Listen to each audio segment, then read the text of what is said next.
ለምን ጸነስኩ እያለች የምትበሳጭ ሴት ልጁ ከተወለደ በኋላ ብቸኝነት ይሰማዋል፣ ከሰው ማይገጥም ይሆናል። ምክንያቱም በ18ኛው ሳምንት እርግዝና ጽንሱ መስማት የሚጀምርበት ነው። በ25ኛው ሳምንት ደግሞ የመስማት ችሎታው ንቁ የሚሆንበት ነው። ስለዚህ ልጁም የእናቱን የልብ ምት ይሰማል። ምን አይነት ነው የእናትን ልብ ምት ሲባል? ብዙ አይነት ነው። ሰላማዊ ምታለ፣ ብስጭት ምታለ፣ ከጸሎት በኋላ የሚመታ ምታለና ያንን እየተረዳው ነው ማህፀን ውስጥ ያለው።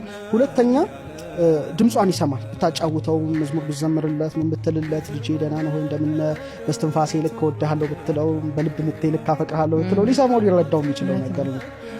ስለዚህ ይሄ ነው እና ሲወለድ መጀመሪያ ስለሚያውቀው ማህፀን ውስጥ የእናቱን ድምፅ ነው መጀመሪያ ሊለይ የሚችለው አንድ ሕፃን ከአባትም ከምንም በፊት የእናቱን ድምፅ ለይቶ የመስማትና ድምጿን የመፈለግ ሁኔታ እናያለን ማለት ነው። ስለዚህ ልዩ የሆነ ግንኙነት ስላላቸው ከመወለዱ በፊት በጣም ማህፀን ውስጥ በጣም ሰፊ ግንኙነት አለ። ሁለተኛ ከተወለደ በኋላ አብዛኞቹ ሴቶች እናቶቻችን ልጅን የሚያዝሉት የሚያቅፉት በግራ እንትናቸው ነው፣ በግራ ጎናቸው ነው። ቀኛቸው ጀበና ይዛል፣ ማማሲያ ያማስላል፣ ምናምን ይሰራል። ብዙ ሲያጠቡትም እንደዚህ አድርገው ነው። ይሄ ደግሞ የግራ ክፍል የቀኝ አንጎልን ነው የሚቀሰቅሰው፣ የቀኙ ደግሞ ግራ አንጎልን ነው የሚቀሰቅሰው። ግራ አንጎል መተንተን፣ ማመስጠር፣ ሂሳብ፣ ቋንቋ፣ ስራ፣ ልፋ ምናምን የሚል ነው። ቀኙ ደግሞ ሞር ከመንፈሳዊነት ጋር የተያያዘ ነው። ጥልቅ የሆነ ግንኙነት ነው።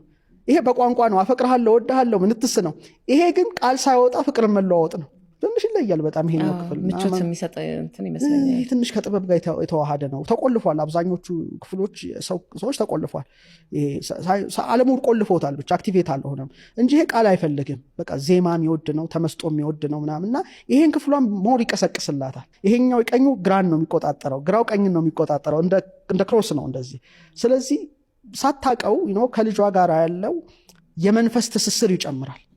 የአካላዊ ነገር ብቻ ሳይሆን የመንፈስ ትስስር፣ ከቃል ውጭ ያለ ትስስር።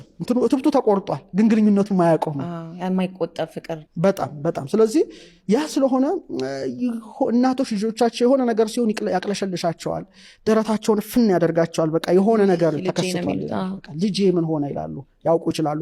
ስለዚህ የሰው ልብ ደግሞ ኤሌክትሮማግኔቲክ እንትን አለው። ዛሬ ስለ ልብ አናወራም እንጂ ከአንጎል 60 እጥፍ ኤሌክትሪክ ያመነጫል። ከ5000 ጊዜ በላይ ከአንጎል የበለጠ መግነጢሳዊ ጥንካሬ ያለው። ለዚህ ነው ልብ የሚያፈቅረው።